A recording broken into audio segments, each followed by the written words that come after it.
Assalamualaikum, benvenuti a tutti। आज हम लेसियोने number 28 शुरू कर रहे हैं। इस लेसन में मैं सिखाऊंगी ले stagioni e il tempo atmosfero, यानी कि इटालियन में मौसम और वेदर के बारे में बात करना। चलिए तो शुरू करते हैं आज का लेसन और आपको वेलकम है बहुत ज़्यादा इकरा इटालियन एकेडमी में। अब आप ज़रा सोचिए, अगर आपको कोई इटालियन में आपसे पूछे कि टेम्पो फा ओजी, तो इसका क्या मतलब होगा? इसका मतलब होगा आज मौसम कैसा है। ये इटालियन में वेदर के बारे में पूछने का सबसे कॉमन सवाल है। आज के लेसन में हम सीखेंगे धूप, बारिश, हवा, सर्दी और गर्मी को इटालियन में कैसे बोलते हैं। चलिए तो शुरू करते हैं। तो हम सबसे पहले बात करते हैं ला प्रीमावेरा यानी बहार की। इटाली में ला प्रीमावेरा कहते हैं प्रीमावेरा के महीने को, जो कि मार्चो, अप्रैल और मार्चो में शुरू होता है। इस मौसम में ना ज़्यादा सर्दी होती है और ना ही ज़्यादा गर्मी। इटालियन में हम कहते हैं नॉन फा फ्रेडो, नॉन फा काल्डो। और क्योंकि ये मौसम बहुत खूबसूरत होता है, इसलिए हम कहते हैं ए ऊना बेला स्टाजियोने। अब मेरे साथ एक दफ़ा आप भी रिपीट कीजिए। ला प्रीमावेरा मार्चो अप्रैल मार्चो में स्टार्ट होता है। नॉन फा फ्रेडो, नॉन फा काल्डो, ए ऊना बेला स्टाजियोने। ओके, तो अब बात करते हैं ले स्ताते यानी गर्मियों की। इटालियन में ला स्ताते कहते हैं। स्ताते के महीने होते हैं। इसमें कौन कौन से महीने आएंगे? जूनियो, लूलियो और अगोस्तो। इस मौसम में ज़्यादा गर्मी होती है। इटालियन में हम कहते हैं फा मोल्तो काल्डो। और हम आसमान में धूप चमकती देख रहे होते हैं, इसलिए हम कहते हैं चे इल सोले। अब मेरे साथ रिपीट कीजिए। ले स्ताते जूनियो, लूलियो, अगोस्तो, फा मोल्तो काल्डो, चे इल सोले। तो अब आ जाते हैं हमारे ला ओतूनो पर, यानी कि हिज़ा के मौसम को। इटालियन में इसे औतूनो कहते हैं। इसके महीने होते हैं सितंबर, अक्टूबर और नवंबर। इस मौसम में दरख्तों के पत्ते गिरना शुरू हो जाते हैं। इटालियन में हम कहते हैं ले फोलिए कादानो। और इस मौसम में वेदर भी बदलता रहता है, इसलिए हम कहते हैं इल टेम्पो काम्बिया। अब मेरे साथ रिपीट कीजिए। ला औतूनो सितंबर, अक्टूबर, नवंबर के महीने में होता है। ले फोलिए कोदानो, इल टेम्पो काम्बिया। अब बात करते हैं लो इन्वेर्नो यानी सर्दियों की। इटालियन में इसे लो इन्वेर्नो कहते हैं। इसके महीने होते हैं दिसंबर, जनवरी और फरवरी। इस मौसम में ठंड होती है। इटालियन में हम कहते हैं फा फ्रेडो। कभी कभी बर्फ़ भी पड़ती है, इसलिए हम कहते हैं कि आवोल्ते नेविका। अब आप मेरे साथ रिपीट कीजिए। ल इन्वेर्नो दिसंबर, जनवरी, फरवरी के मौसम में होता है। फा मोल्तो फ्रेडो या फा फ्रेडो, आवोल्ते नेविका कि कभी कभार बर्फ़ भी गिरती है। अब हम बात करेंगे वेदर के हवाले से कुछ अल्फाज सीखना शुरू करते हैं। पहला लफ्ज़ है ए सरेनो। इसका मतलब होता है आसमान बिल्कुल साफ़ है। जब आसमान नीला हो और उस पर कोई बादल ना हो तो इटालियन में हम कहते हैं ए सरेनो। इसलिए नीचे लिखा है इल cielo è azzurro, non ci sono nuvole, यानी आसमान नीला है और बादल नहीं है। अब मेरे साथ रिपीट कीजिए।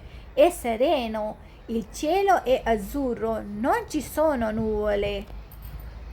अब अगला लफ्ज़ सीखते हैं ए नुवोलोज़ो। इसका मतलब होता है मौसम बदली वाला है या आसमान पर बादल छाए हुए हैं। जब आसमान नीला नज़र ना आए और हर तरफ बादल हों तो इटालियन में हम कहते हैं ए नुवोलोज़ो। इसलिए नीचे लिखा है il cielo è grigio ci sono molte nuvole, यानी आसमान ग्रे है और बहुत सारे बादल हैं। अब मेरे साथ आप भी रिपीट कीजिए, è nuvoloso, il cielo è grigio, ci sono molte nuvole। अब अगला एक्सप्रेशन है चे इल सोले। इसका मतलब है होता है धूप निकली हुई है। जब सूरज चमक रहा हो और मौसम रोशन हो तो हम कहते हैं चे इल सोले। आप देखें नीचे लिखा है इल सोले स्पेलेंदा ए una bella giornata, यानी सूरज चमक रहा है और आज का दिन बहुत खूबसूरत है। अब मेरे साथ आप भी रिपीट कर सकते हैं, चे इल सोले splende e una bella giornata। अब देखते हैं चेला नेबिया। इसका मतलब होता है धुंध है। जब धुंध की वजह से दूर की चीज़ें साफ नज़र ना आए तो हम कहते हैं चेला नेबिया। नीचे लिखा है non si vedo bene tutto il grigio, यानी ठीक से दिखाई नहीं दे रहा और हर तरफ धुंध छाई हुई है। अब मेरे साथ आप भी रिपीट कीजिए, चेला नेबिया non si vede bene tutto il grigio। अगला एक्सप्रेशन है चे इल वेंतो। इसका मतलब होता है हवा चल रही है। जब हवा तेज़ चल रही हो तो हम कहते हैं चे इल वेंतो। नीचे लिखा है ला आria si muove forte, यानी हवा ज़ोर से चल रही है। अब मेरे साथ रिपीट कीजिए, चे इल वेंतो ला आria si muove forte। अब हम बात करते हैं एक बहुत अच्छे मौसम की, जो कि है प्योवे। इसका मतलब होता है कि बारिश हो रही है। नीचे लिखा है ला acqua cade dal cielo serve ombrello, यानी आसमान से पानी गिर रहा है और हमें छतरी की ज़रूरत है। अब मेरे साथ आप भी रिपीट कीजिए, प्योवे ला acqua cade dal cielo serve l'ombrello। चले तो देखते हैं। अगला लफ्ज़ है नेविका। इसका मतलब होता है बर्फ़ पड़ना। यहाँ बर्फ़ पड़ रही है। नीचे लिखा है ला neve cade tutto diventa bianco, यानी बर्फ़ गिर रही है और हर चीज़ सफ़ेद होती जाती है। अब मेरे साथ आप भी रिपीट कीजिए, नेविका ला neve cade tutto diventa bianco। अब सीखते हैं ग्रांदिना। इसका मतलब होता है ओले पड़ रहे हैं। ओले छोटे छोटे बर्फ़ के टुकड़े होते हैं जो आसमान से गिरते हैं। इसलिए नीचे लिखा है cadono piccole pezzi di ghiaccio। अब मेरे साथ रिपीट कीजिए, ग्रांदिना cadono piccole pezzi di ghiaccio। अब आते हैं फा फ्रेदो। इसका मतलब होता है सर्दी है। जब टेम्परेचर कम होता है तो इटालियन में हम कहते हैं फा फ्रेदो। नीचे लिखा है ला टेम्परेचura è bassa serve la giacca, यानी टेम्परेचर कम है और जैकेट की ज़रूरत है। अब मेरे साथ रिपीट कीजिए, फा फ्रेदो ला टेम्परेचura è bassa serve la giacca। और हमारा आखिरी एक्सप्रेशन है फफ काल दो। इसका मतलब होता है गर्मी है। जब टेम्परेचर ज़्यादा हो तो हम कहते हैं फक काल दो। नीचे लिखा है ला टेम्परेचura è alta serve l'acqua fresca, यानी टेम्परेचर ज़्यादा है और ठंडा पानी पीने चाहिए। अब मेरे साथ रिपीट कीजिए, fa caldo, la temperatura è alta, serve l'acqua fresca।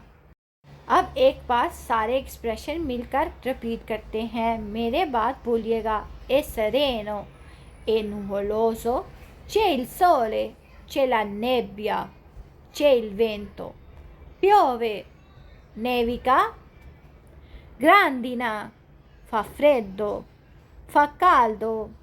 जितनी ज़्यादा प्रैक्टिस करेंगे उतनी जल्दी ये अल्फाज आपको याद हो जाएंगे। अब देखते हैं कि आपको आज का लेसन कितना याद रहा है। पहला सवाल है कि टेम्पो फा इन इन्वेर्नो सोचिए और अपना जवाब कमेंट्स में ज़रूर लिखिएगा। दूसरा सवाल है के टेम्पो फा इन एस्ताते।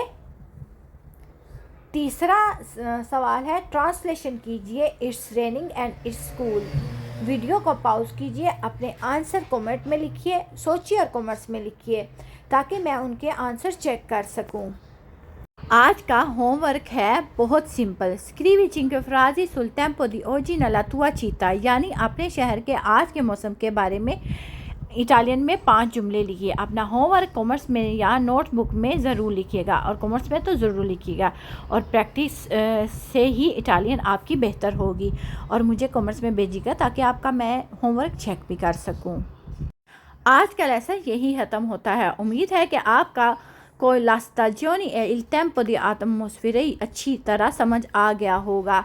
रोज़ थोड़ी सी प्रैक्टिस ज़रूर कीजिएगा और आज का होमवर्क कंप्लीट कीजिएगा। अगर आपको वीडियो पसंद आई हो तो लाइक करें, कमेंट्स करें और चैनल को सब्सक्राइब करना ना भूलिएगा। अगली क्लास में हम एक नया और बहुत इम्पोर्टेंट टॉपिक सीखेंगे, अवेरे अभिजोनियो दी, यानी ज़रूरत होना। इंशाल्लाह फिर मुलाकात होती है। आरिवेदेची, दुआओं में याद रखिएगा। अल्लाह हाफिज़।